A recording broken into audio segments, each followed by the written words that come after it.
Olá meus amigos, sejam todos muito bem-vindos ao canal Politizando. Eu sou o William Jacob e nesse vídeo aqui eu vou trazer aqui um resumo dos principais pontos da entrevista que Flávio Bolsonaro concedeu ao Poder 360 e olha, respondeu sobre a possível prisão do pai e ele reconheceu erros de Sérgio Moro na condenação de Lula, algo que me surpreendeu, vou trazer detalhes para vocês. E a Folha divulgou uma manchete em que empresários criticam fala de Lula sobre Banco Central, defendem Campos Neto. Eu fui ler e reforço a forma vergonhosa como alguns jornais atuam para defender os interesses do sistema financeiro.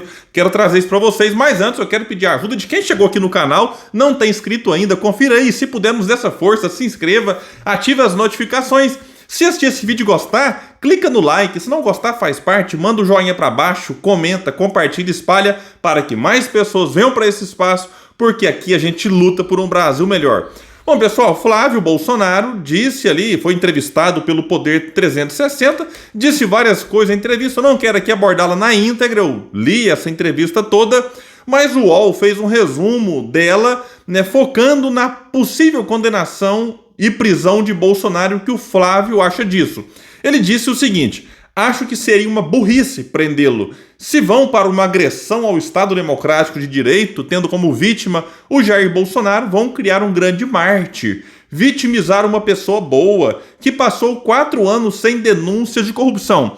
Peraí. Primeiro que tem várias denúncias de corrupção no governo, sim, mas mesmo que não tivesse, a pessoa não vai para a cadeia só se for corrupta. Esse não é o único crime possível. O Flávio sabe disso, mas por trás dessa fala dele aqui, tem aí digamos assim, uma tentativa de ir por um caminho, trazendo a corrupção para o centro do debate, onde o PT não tem muita moral para falar por conta dos diversos escândalos que aconteceram nos governos do PT e que são inegáveis, Tem delações, dinheiro devolvido, ok. E aí o Flávio tenta ir por esse caminho para desviar os muitos possíveis, vamos chamar assim, porque não teve condenação ainda, possíveis crimes cometidos por Bolsonaro na pandemia, por exemplo, e também ao atentar contra nossas instituições democráticas e a própria democracia. Então o Flávio aqui, ele deixa uma pontinha solta, talvez mostrando qual vai ser o foco deles, de tentar mostrar Bolsonaro como alguém que não foi corrupto ao longo dos 4 anos. Insisto, tem muita coisa para ser investigada, não apenas nessa questão da corrupção. Aqui diz o UOL que Flávio Bolsonaro tentou blindar o pai de possíveis consequências jurídicas e políticas por supostos crimes cometidos em seu governo, ao destacar que qualquer coisa que fizerem transformarão o ex-presidente em uma pessoa mais forte. Pode ser que isso aconteça, Talvez prendam Bolsonaro e ele vire um cabo eleitoral poderosíssimo para 2024 e 2026. Por isso é importante tomar cuidado, Por quê? Não se pode, a pretexto de acelerar as coisas, sair atropelando tudo, desrespeitando o devido processo legal. Eu defendo o devido processo legal para o Bolsonaro e para qualquer pessoa. Sabe por quê? Porque senão lá na frente, sim, Bolsonaro pode até sair da cadeia, da prisão, se apresentando como vítima de uma perseguição. E vai que ele se candidate em 2026 e vença as eleições. Então, tem que fazer a coisa da forma correta. E o Flávio Bolsonaro falou sobre essa possível vitimização. Disse ele: o brasileiro se identifica com quem está sendo vítima de alguma injustiça. Não acredito que isso vá acontecer, nem a prisão, nem a inelegibilidade, que pode acontecer coisas distintas. Ele pode se tornar inelegível e continuar livre sem ir para a cadeia. E aqui também, Flávio, não dá para dizer que todo mundo que vai preso, que é condenado, enfim, se apresenta e consegue passar essa imagem de vítima para a sociedade. Eu não vou comparar as pessoas, até porque Bolsonaro é um populista, Mas vamos pegar o exemplo do Sérgio Cabral, alguém muito poderoso, governador do Rio de Janeiro aí, que foi condenado a mais de 400 anos de cadeia, tá solto. Eu falei sobre isso no outro vídeo. Primeiro veio lá a prisão domiciliar, agora nem prisão domiciliar tem mais, tá com a tornozeleira, tá sem o passaporte, tem que todo mês assinar algo lá na justiça, mas tá aí, inelegível ainda. Mas vamos supor que daqui a pouco ele consiga reverter e volte a ter os seus direitos políticos. Duvido que o Sérgio Cabral vença alguma disputa caso tente, porque ficou escancarado para a sociedade os seus crimes. O Cunha é alguém que estava na cadeia, ainda elegível, teve os direitos políticos devolvidos, disputou a eleição para deputado federal, lá em São Paulo, teve pouco mais de 5 mil votos. Então nem todo mundo que é condenado e eventualmente a justiça deu um passo atrás, né, volta a ter a força que tinha antes. E por isso é que eu falo, tem que fazer a coisa correta em relação ao Bolsonaro para que ele não pose como vítima daqui a pouco. Não pode dar brecha para vitimização. Na entrevista, vai destacar que o UOL, Flávio Bolsonaro argumentou que prender ou tornar Bolsonaro inelegível deixaria na sociedade a impressão de que a medida, vejam bem, foi tomada apenas para afastá-lo de uma possível candidatura à presidência da República em 2026. Diz o UOL que, indiretamente, o senador recorreu à retórica petista de que a prisão de Lula em 2018 foi um ato político para tirá-lo da disputa. Naquela ocasião, lembra o UOL, Lula liderava com folga a corrida presidencial que culminou na vitória de Jair. É sempre assim, né, Flávio? Condena o discurso do outro lado, mas quando precisa recorrer ao mesmo expediente, se for conveniente aos interesses do momento, vai lá e abraça esse mesmo discurso, como ele deixou claro nessa entrevista. Agora, meus amigos, vejam bem a parte surpreendente. O Flávio vai admitir erros de Sérgio Moro na Lava Jato. Ele disse acreditar que, no caso específico da prisão de Lula, o petista teria cometido, abre aspas para ele, vários atos de corrupção. Porém, vejam bem o que ele disse em relação, né, aqui vai meio que fazer uma defesa de Lula, né, coisa quase inacreditável. Abre aspas para o Flávio. Houve erros processuais que não eram necessários, não precisava fazer combinação ou triangular com autoridades do Ministério Público para condenar Lula. Tinha as provas todas ali para que houvesse a condenação. Quem diria? Flávio Bolsonaro, então, admitindo que a Lava Jato cometeu erros processuais e que Moro fez a triangulação com procuradores e membros do Ministério Público.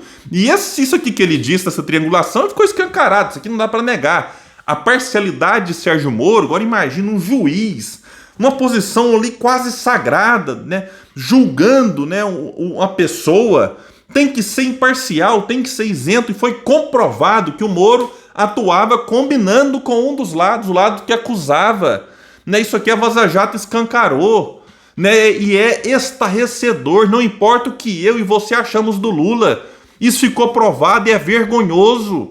Né, eu não sei como é que um cidadão como o Moro não foi para cadeia diante disso tudo.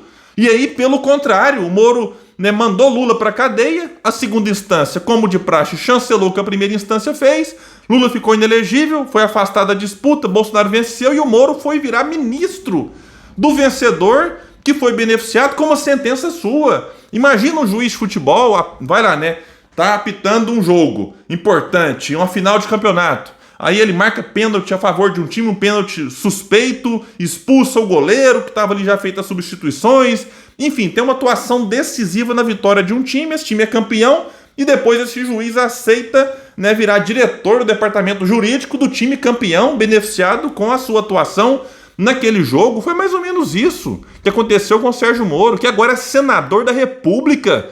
A que ponto chegamos?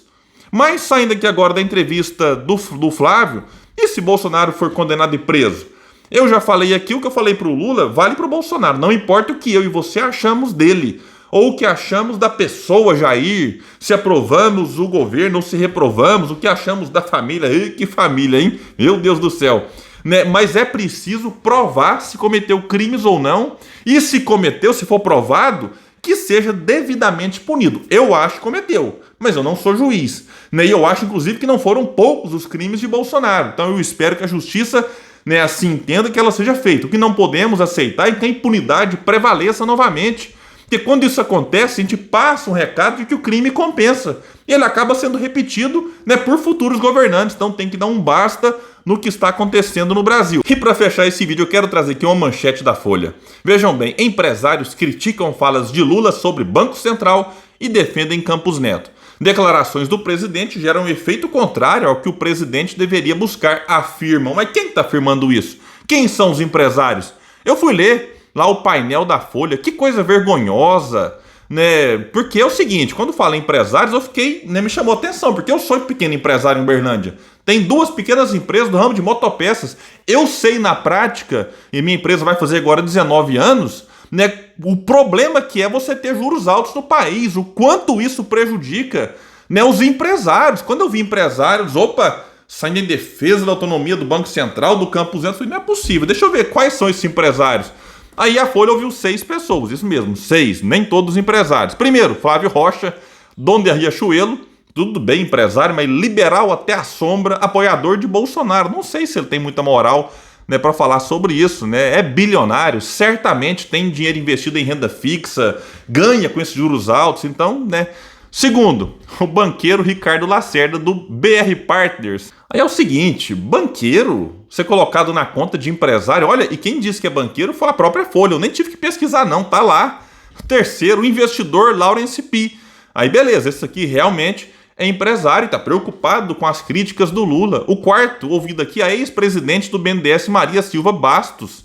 Eu pesquisei aqui, não achei se ela é empresária. O quinto, Alexandre Ostroweik, não sei nem se fala assim, dono da Multilaser, também vê a autonomia do Banco Central como conquista a ser preservada. Esse pelo menos é empresário, grande empresário.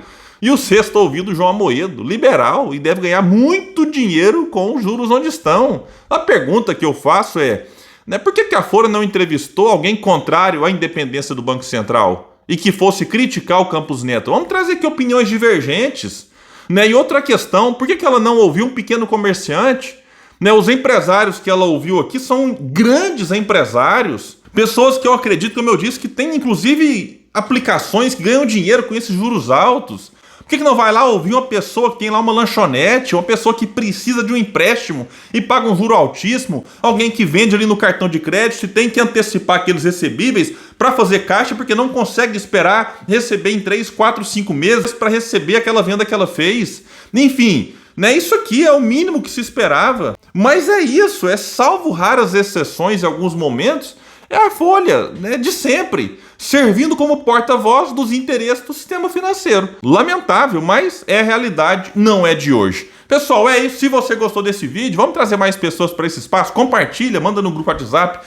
Tudo isso que vocês fazem é muito importante para que a gente continue crescendo e chegando mais longe. Valeu e até o próximo vídeo, pessoal!